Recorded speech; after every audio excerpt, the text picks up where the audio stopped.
Risma tidak bangun seperti biasa. Tubuhnya demam tinggi, badannya menggigil hebat, wajahnya pucat. Ia tidak mampu berdiri apalagi bekerja. Hari demi hari, kondisinya semakin memburuk. Bahkan setelah dibawa ke puskesmas, tidak ada perubahan. 2 hari berlalu, Risma hanya ingin satu hal, pulang. Ia akhirnya kembali ke kampung halaman. Tapi bukannya membaik, kondisinya justru semakin memburuk. Wajahnya mulai dipenuhi lebam-lebam aneh. Kepalanya sakit luar biasa. Tubuhnya semakin lemah, hingga akhirnya ia dilarikan ke rumah sakit dan harus dirawat. Namun, dokter tidak bisa memastikan penyakitnya. Tidak ada diagnosis yang jelas. Hingga 2 hari kemudian, Risma menghembuskan nafas terakhirnya. Saat tubuh Risma dimandikan, pemandi jenazah menemukan koin yang dibungkus kertas kecil dengan tulisan aneh di pundak Risma. Benda itu kemudian dibawa ke orang pintar. Dikatakan bahwa yang mereka temukan disebut sebagai media guna-guna, bagian dari sebuah ritual. Kecurigaan mulai mengarah ke satu hal yang paling gelap, tumbal.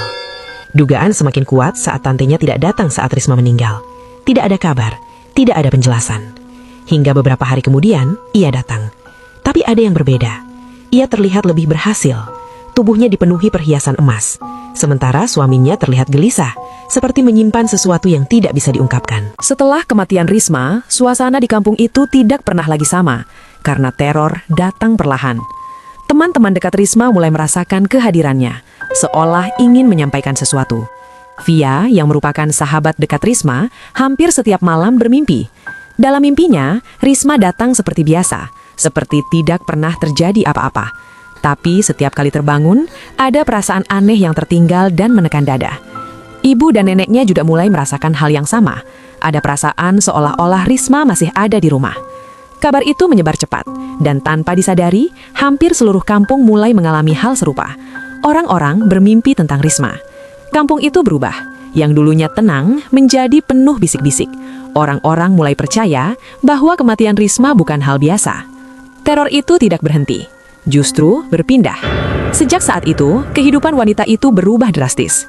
Ia sering terbangun di tengah malam, terkadang berteriak histeris tanpa sebab yang jelas.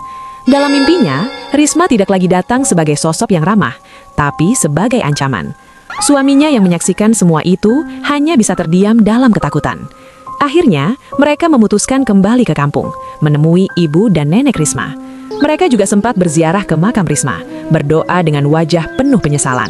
Tapi di balik semua itu, terlihat jelas ketakutan yang mereka sembunyikan. Waktu berlalu, sebuah ingatan lama muncul kembali di benaknya. Sesuatu yang selama ini ia coba lupakan. Sebuah perjanjian, bahwa setiap tahun harus ada nyawa yang dikorbankan. Ia kembali ke kampung, mencoba mencari pekerja untuk